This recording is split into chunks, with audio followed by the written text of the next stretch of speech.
What is up guys, this is Mr. Ninja Boy, and today I'm going to start a new series guiding you guys through Photoshop, starting from the very basics and essential to eventually getting into the more advanced stuff in graphic design. My goal here is to maintain simplicity in this series and to make it possible for literally anyone to learn to use Photoshop, even if you've just started and are already confused just looking at the interface.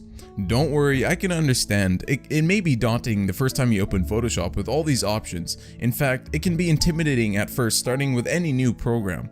But my goal here is to show you guys how simple yet powerful Photoshop really is. The sky is truly the limit with what you can do with it. If you guys don't know, this channel isn't only focused on gaming. In fact, I've started it with tutorials on game development. By the way, you can check that on the channel if you want to. But I've always really enjoyed teaching you guys my tips and tricks and passing on my knowledge I got in certain programs to newcomers and to people looking to improve. So I'm quite excited to start the series. Later on, we're going to be doing some really exciting stuff like making thumbnails, making logos, complex graphic art, and much more. But in this first tutorial, we're just going to focus on the very basics of Photoshop. This is the perfect guide for someone who's just begun using Photoshop. So like any program, the best way to familiarize yourself to it at first would be to get a hang of the interface and all its features. So we're going to do just that. Then as we dive deeper into this tutorial, I'm going to show you guys a collection of simple yet essential features that you must learn while first starting.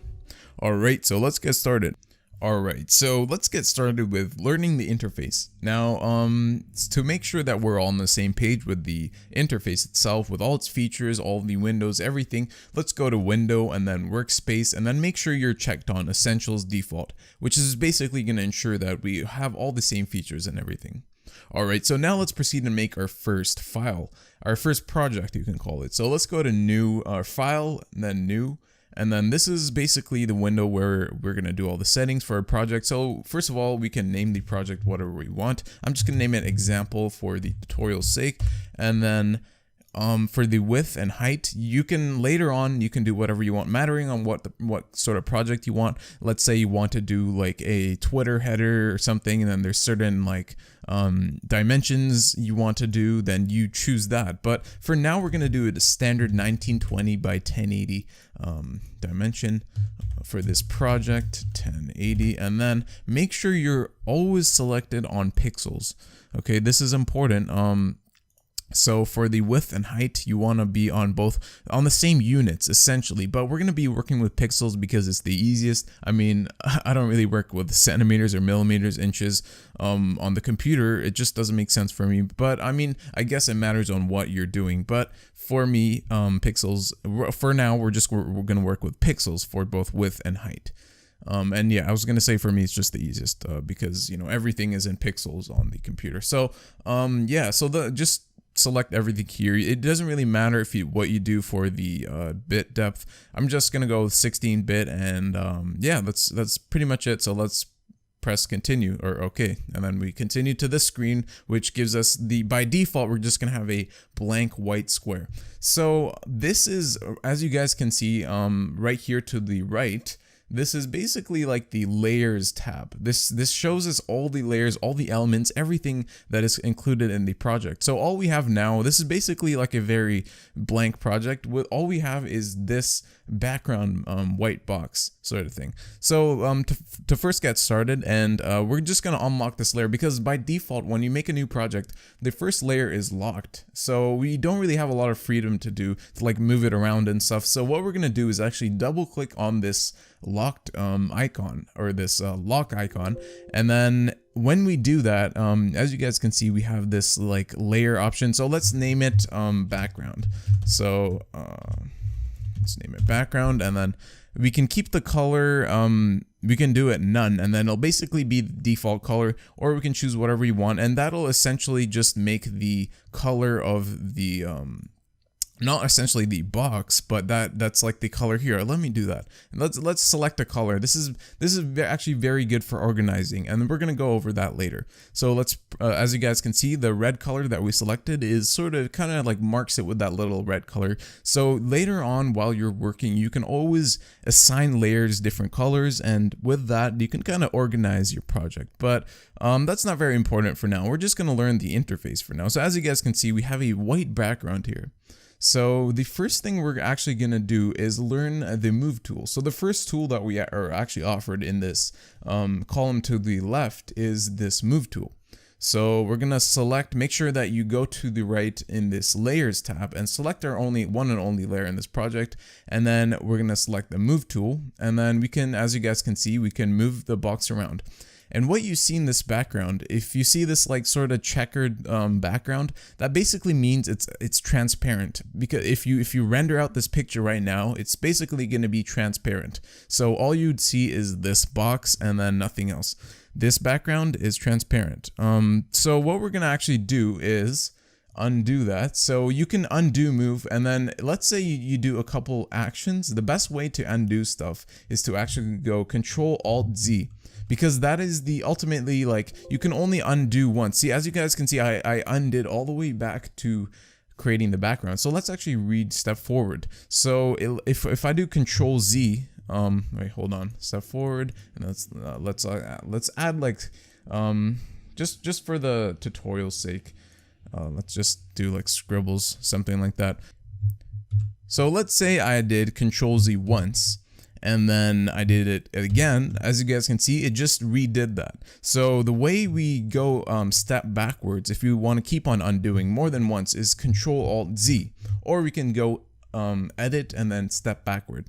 That's a very important tool you guys must know in the future. Anyways, so now let's add a shape to this project. As you guys can see, that is like, we learned like to use the move tool, which is, you know, it's quite straightforward. And then we're gonna learn to do more stuff like rotating. So the first thing we're actually gonna do now to learn that is actually go down to this tool right. As you guys can see, it's like a little squiggly sort of shape. So we're gonna right click on that and actually select the rectangle tool. So as you guys can see, we kind of have this little crosshair sort of thing. So we're gonna select and drag, and we're gonna make a rectangle by doing that. So we did make a rectangle, but as you guys can see, it's sort of like a white rectangle, so it's kind of blending in the background. All you guys can see is like the black outline around it, kind of indicating that we're selected on it. So if we deselect that, as you guys can see, we can't really see the rectangle. So we're gonna assign a color to it, or a fill color. So we're just gonna go to the fill option, as you guys can see up here. Select that, and we can choose any color for the rectangle. Since the background is white, anything that isn't white it's gonna show. So let's just make this like a dark gray color, I guess. That works. So now if we want to move the rectangle in the middle, of course, we can do that by just clicking and dragging. And if you guys want to move any object in a sort of linear fashion, where you don't really, if you want to just like assign like a certain, let's say we want to move it like horizontally, so we can just like put it there, and then if you just hold down shift and then move it, it sort of locks to the position where it was. If let's say we're moving horizontally now, we can't move it left and right, we can just move it horizontally because it's locked. And then let's say we want to move it left and right, there. So that's the way you, and then let's say we like go shift, as you guys can see, it does that. So we can also do that diagonally, of course. So that's the way you guys can move things linearly, where it kind of just locks onto the axis it's on. So now let's say we wanted to rotate this rectangle. We can go Control T, and that is basically just or basically the shortcut for the transform. And let's say we wanted to rotate this rectangle. We can guide our mouse to the sort of corner of the box, where we kind of see this little arrow pointing downward and then to the left. And once we see that, we can click and drag to how we want to rotate this.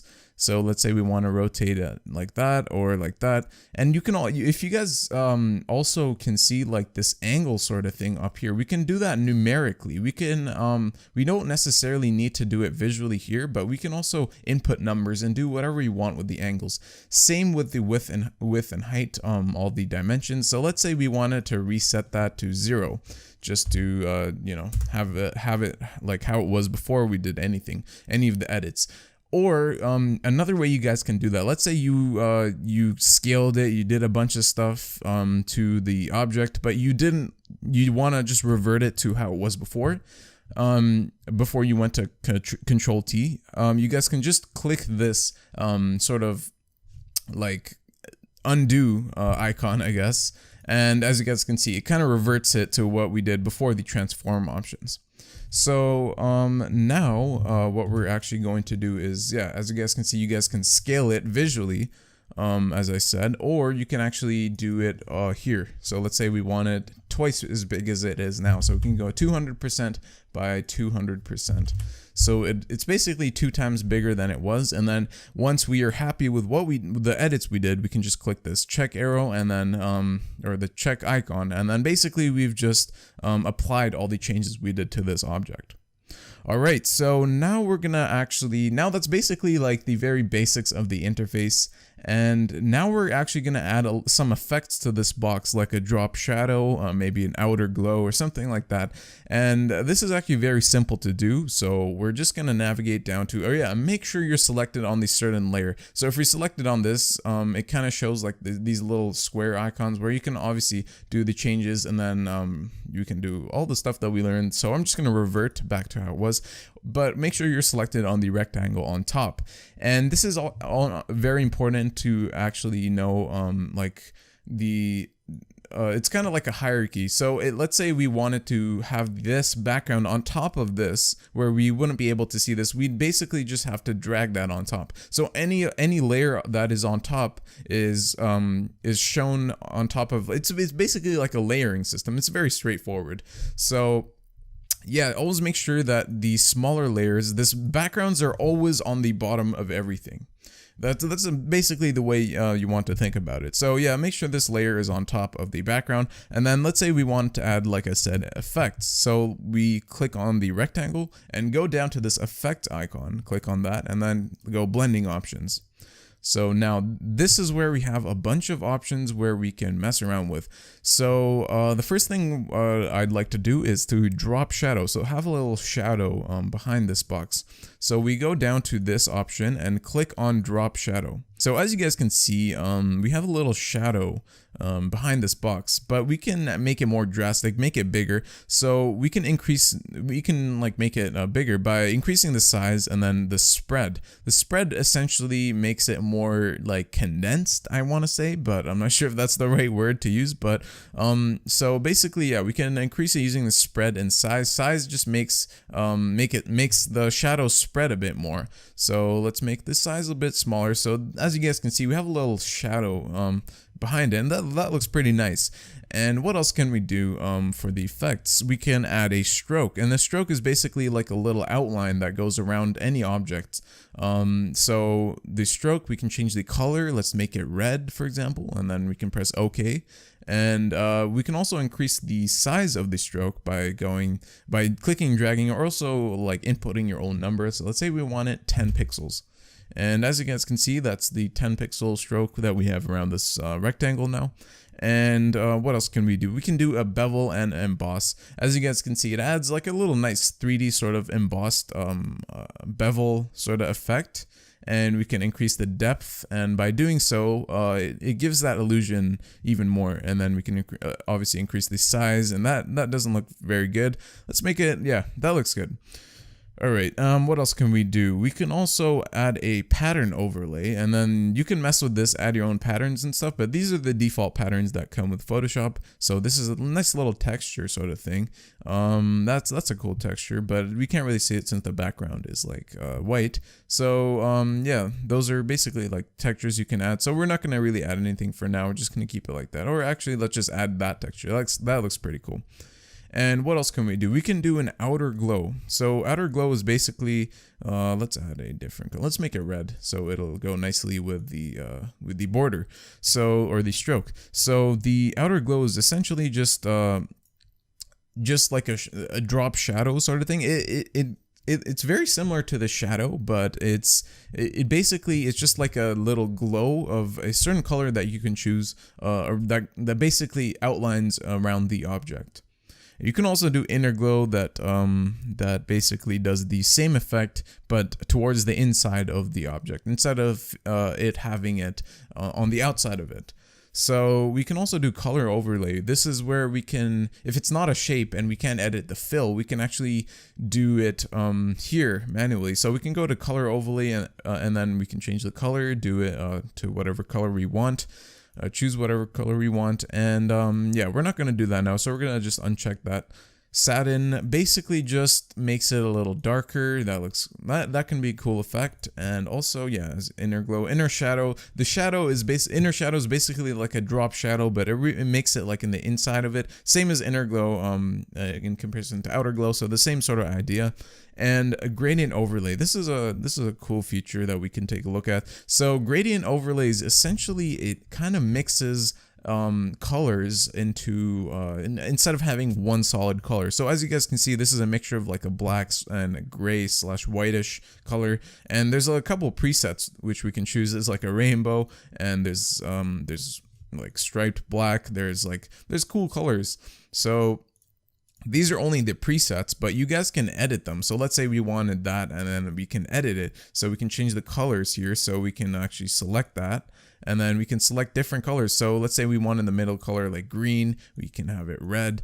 And yeah, so you can edit it to whatever you basically want. So there, let's say we're happy with that, and then that's the gradient overlay. So it's basically like a mixture of colors. That's the best way to think about it, I guess. So yeah, let's just keep it with that texture. And so yeah, those are basically like the effects, the essential effects. They're so easy to to use, and it's very simple, and to add everything, and drop shadow, all the strokes, everything. They're very simple, yet they're used in like in quite complex graphics. I always use them. These are very basic, and they work really well, so they're awesome. So now we're actually gonna import an image from the internet that I downloaded and edit that. So the way we're gonna do this is actually gonna go to File, and then we're gonna go to Place.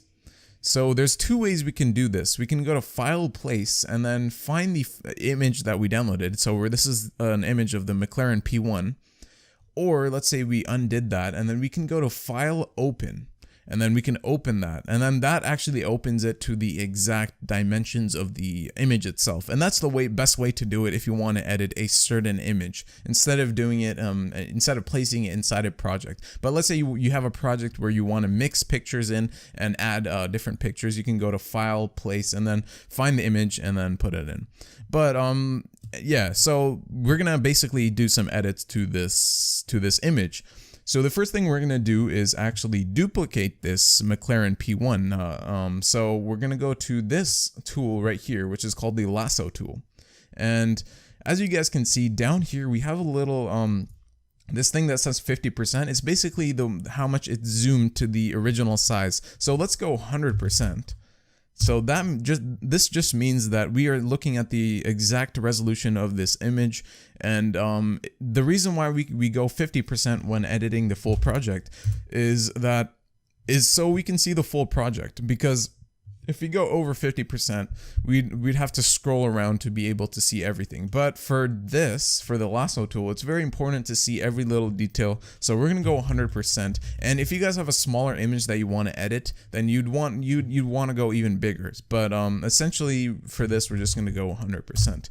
And once we're zoomed in, we're just gonna have a nice shot of the McLaren. So basically just zoom into a point where the biggest part of the image is the focus where you want to duplicate. So now we're just gonna outline this McLaren P1 having selected this lasso tool. So we're gonna outline it starting from here, and we're gonna do a bit of a sloppy job here. It's not very important to be very precise. But all you got to do is just click and drag with your left mouse button tool, and just select all the outer part of the image that you so yeah, I'll leave this image in the description down below that you guys can edit the same exact thing that I'm doing. But if you guys want to do a different image, just find one on the internet, anything really. It doesn't really have to be a car, but for this tutorial, it's simple. This image is actually very good for like the duplicating and everything that we're gonna do. So I'm just selecting it with this lasso tool. It doesn't really have to be very precise. If I was gonna do this very precise, I'd probably go like 600% on the zoom and then just do like very pixel by pixel, making it really sharp. But anyways, now that we've done that, we can zoom back out to look at the full image and go 50%. And as you guys can see there, we've selected that. Now, before we duplicate it, let's do the same thing with this background and double click on this lock icon. So once we do that, we can basically name the layer to whatever we want. So let's name it McLaren. And then once we've named it McLaren, just press enter or click OK. And then as you guys can see there, we've got the image unlocked. And the next thing to do is to make sure that you selected on that layer. And then we're going to go Control C or Command C. Matters if you're on Mac or PC. It doesn't really matter, but yeah. So just Control C and then Control V. So once we've done that, as you guys can see, now we have 2 layers. And if we hide this layer, we can hide layers by clicking on this little eye icon, which indicates layer visibility, as it says there. So we click on that. As you guys can see, we have just an outline of the McLaren itself, and then the background is just transparent. As I told you guys before, this checker sort of thing indicates that the background is transparent. So let's just bring the background back. And now, as you guys can see, we have this McLaren here. So we can click in, using the move tool that I showed you guys earlier, we can click and drag and move it to wherever we want on this project. Let's say we want this McLaren facing this McLaren. So sort of switching the direction it's going. So we can go Control T, which is short for transform, the shortcut, and we can go to height and just add a little minus symbol. Or no, that makes it upside down. Let's do it on the width actually. So let's go minus 100%. It's still maintaining the same dimensions. However, it's negative on the width, making it going the other direction. So we can also do that by clicking and dragging like that. But the easiest way to maintain the proportions is to just do it like that. So once we choose a spot where we want the McLaren, we can press OK, or we can even do the rotation like I showed you guys earlier, and that looks pretty cool. Just 2 little McLarens facing each other off. So what are we gonna do now? We can do some effects. Let's say like a drop shadow, and that looks all right. Let's make it a little bigger. We can do outer glow. That looks cool. And then we can increase the size. As you guys can see, that looks pretty cool. So yeah, I just showed you guys everything else. It's quite straightforward for the effect. But now what we're actually going to do is to actually make a adjustment layer. And basically we're going to mess around with the color correction, the exposure, everything to make this image look as nice as possible. So the way we're going to do this is we're going to go to layer and then new, we're going to go to layer, new adjustment layer. And then the first thing we're going to do is to add a brightness / contrast layer. So we're just going to click OK. You can name that whatever you want. You can even color code it just like I showed you guys earlier to for better organization. But we're just going to leave that alone for now. So as you guys can see, this is the first adjustment layer. Now, adjustment layers basically are just like editing layers. They're not visible. They're not necessarily like solid items, or objects in the scene or in the in the project in all the elements. But they're basically just to adjust the visual aspect of this project. So we're going to go to contrast. We're actually going to increase the contrast. As you guys can see, if we decrease the contrast, it looks a lot more like washed up, or if we increase it, it looks a lot more like vivid. So we're going to make it, let's say 40 looks good. 40. Yeah, that looks pretty good. And then we can increase the brightness a little, decrease it. Ooh, that looks pretty nice. If we decrease the brightness a bit there, too much brightness doesn't look very good in my opinion. Let's go actually -7. I thought I'd actually go more brightness, but a little lower brightness looks a lot better. So now that's how it looked before the first adjustment layer, and then after, that's how it looks. So as you guys can see, it already looks pretty cool, just like that. So we're gonna add another adjustment layer by going layer, new adjustment layer, and then we're gonna go to levels. Now we're just gonna click OK, just like everything else, and then levels, we can, there's a lot of presets, so you can mess with that yourself here, but we're gonna actually select a preset on the level, so we can click darker. Ooh, that looks really cool. And then there's increased contrast, and you know, so this is basically like a easy way to make your project look a certain way. So let's just select let's see increase contrast. That's a little too much. Contrast 1, darker, that's a little too dark. Midtones brighter, midtones darker. I think that looks pretty damn cool. And now since it's quite dark, we can actually go back to this and double click on that icon and increase the brightness a bit, because it is quite dark. All right, that looks pretty cool now. So next thing we're gonna add is actually a let's see, a layer, and then new adjustment layer. We can add a let's see, exposure. And then once we add exposure, you can mess around with that. We're actually gonna decrease the exposure a bit, and then the offset, you can mess around with that, and then we're actually going to increase that a bit just to bring out the color, the dark colors a bit. And then the gamma correction, you can mess around with that as well.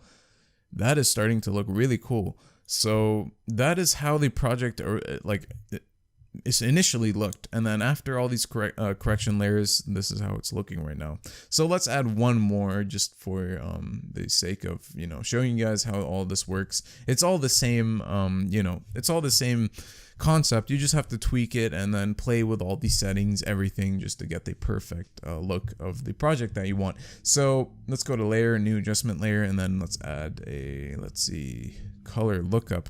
Now color lookups are basically like a correction color layer, and these are quite tricky to work with because you can basically load up files that are called LUT files, and I might actually do that later in like different tutorials and show you guys how to make those LUT different color color correction files. So for now, we're gonna go with something that is default. Ooh, that looks pretty cool. So we're gonna go with, let's see, turquoise sepia. But as you guys can see, these are basically like filters that make your project look a certain way. Let's see, that looks cool. So if we're happy with that, we can just leave that, and then yeah. So that's basically like the you know, all the adjustment layers. Alright, so let's say I wanted to add some text now to this project. It's actually really straightforward. In Photoshop, there's this icon with a T on it, one of the tools, and that actually allows us to add text. So let's actually select that, and then anywhere on the project that we want to actually add the text box, or the text itself, we can just click. So let's say we wanted to add a title here at the top. So we can just click there and type something. So I'm just going to say example, since this is a tutorial. So as you can see, we just typed text there, but it's not visible because it's like half cut off, because you know, it's not positioned correctly. So if we just move like anywhere out of the actual text box itself, we can still see the move position before we click the check mark for the transform tool. So there, as you can see, it says example, but it actually is quite big, this text. So let's make it a bit smaller. Let's go to let's say you can change the font and everything from here. Let's say we wanted to change the font, so let's select something else, and that's not a really nice font. There we go. That's a pretty good font. And then we also need to tone down the actual font size. So here there's like a drop down menu that only goes to 72 point, but that's obviously way too small. So we can input our own number here to make the text a lot bigger. So let's say 500. Yeah, that's good. So that's our example text, as you can see there. So that looks pretty cool. And then we can also mess around with some of the settings for the actual text itself, like effects. So we can go to FX and then blending options. And then from here we can go to, let's say, overlay blend mode. And then blend mode is basically what it does. It's like there's different blend modes that do different things. Like difference is basically like it does opposite colors, and then you can do exclusion, which is essentially does the same thing. Darken, doesn't really work there, but you guys can basically just mess around with that in different settings, different backgrounds. There's different effects that work better than others. So for this one, we're actually going to go difference. That actually looks really cool. And then if we just move around, you guys can see it kind of does like an X-ray sort of filter on the background itself, on what it's on what it's on. So that looks really cool. You can still see the clouds and everything in the actual background. It's basically just the polar opposite of what the colors are. So yeah, it's really simple to add text in Photoshop. You can also do other effects like drop shadow, everything else that we learned in the effects panel. Okay, so now let's say I wanted to erase a part of the McLaren. So we can actually use the eraser tool, which is also very straightforward to use. So there's this little tool, like this little eraser icon that we can select here. Once we selected that, we're gonna go up to here and actually select the size. So let's go around 100 pixels. And then we're gonna actually decrease, if you have a hardness on like 50% by default, just decrease it down to, let's say, we're just gonna go to 0% for now, actually, and then I'll show you guys the difference when you actually increase the hardness of the eraser. So now we're gonna select the duplicated McLaren layer, and then we're gonna start erasing. So as you guys can see, you can erase parts of this layer using this simple eraser tool. And now let's say we go step backward, and then we go to the hardness and we increase it to 100%, just to show you guys the complete opposite. So let's select the McLaren layer again, and then we can actually just erase it directly. And as you guys can see, it's a lot different. It's a lot like crisper. And then I can show you guys a side by side by decreasing the hardness and then going back. And as you guys can see here, it's a lot softer, like the way it erases, and there it's just crisp. It's a crisp line. So that's essentially the difference between and then you can also select different like brushes for the eraser. So that's like sort of like a nice little pen sort of brush, or like a paintbrush sort of, not a pen, a paintbrush sort of style to the eraser. So you can do lots of cool styles with that actually. But let's just go Control-Alt-Z for step backward, and just go back to where it was. So yeah, that's basically the eraser tool. And I wanted to show you guys one more thing before I end this first essentials sort of like basics tutorial. Is I'm going to show you guys the pen tool. Now the pen tool is something that is sort of like how you make logos, how you make like objects, how you make shapes and stuff in Photoshop. And this is a very essential tool that you must learn. So let's make another new project, a blank project. So let's go 1920 by 1080, or we can actually just go back to this one. Actually, forget that. So let's just delete that, and then we have the white background here. Or we don't really have to delete it. We can just click on the visibility icon and just hide it. So let's make a shape. So let's say we wanted to make a letter Z. So we can start by selecting a point here, and then let's say we wanted to make another point here. So a letter Z looks something like that, right? But that's not necessarily straight. So we go Control-Alt-Z for step backward, and then we can keep this anchor point here. However, when we select the second point, we can hold Shift down, which basically makes it straight. See, as you guys can see, that's a perfect straight line. Now to do it diagonally, we can also do the Shift tool. You use the Shift tool, and then if we want to move this, we can select Control and then Shift, or sorry, not Shift, just Control, and then once you've dragged it to where you want, we can click Shift, and as you guys can see there, it's straight. So let's put it right there. That looks good. And then we can also select the third point by clicking Shift, and right there. So now we're gonna actually make it like 3-dimensional, and there we go. We can press Control to edit that one point, and then let's bring it up to here, click Shift to make it straight, and then add another point by clicking shift to make it straight, of course, and then finishing this object. Once you're finished and then you want to like close the object, you guys can see that little circle icon beside the pen tool, and then once you click that, it basically makes it a shape, and then you know, we can right click, create a let's define a custom shape actually, and let's name it Z.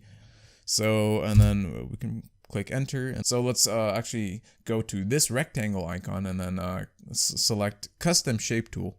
And then from here, there's a little drop down menu. We can select all the custom shapes that we have, and the most recent ones are on the bottom. So your icon that you probably just made is on the bottom, and we can click anywhere on the screen and then have, this is like the default width and height, I guess. So make sure you're always on preserve proportions if you want it to look exactly how you made it, and then you can adjust the height and width, but I'm just gonna leave it like that for now.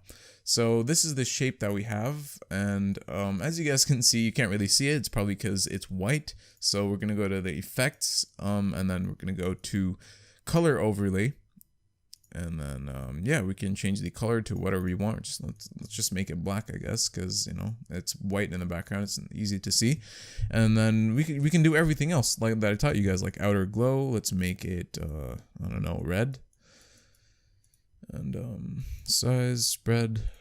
Let's actually just make the background transparent. So yeah, as you guys can see there, that's the outer glow right there. So yeah, that's basically all I wanted to show you guys in this essentials tutorial. I feel as though I covered everything that is very essential to learn when you first start using Photoshop, from the interface to the, you know, the essential tools that you must learn. And from there, it's not very hard. Like everything else is really straightforward, just like this.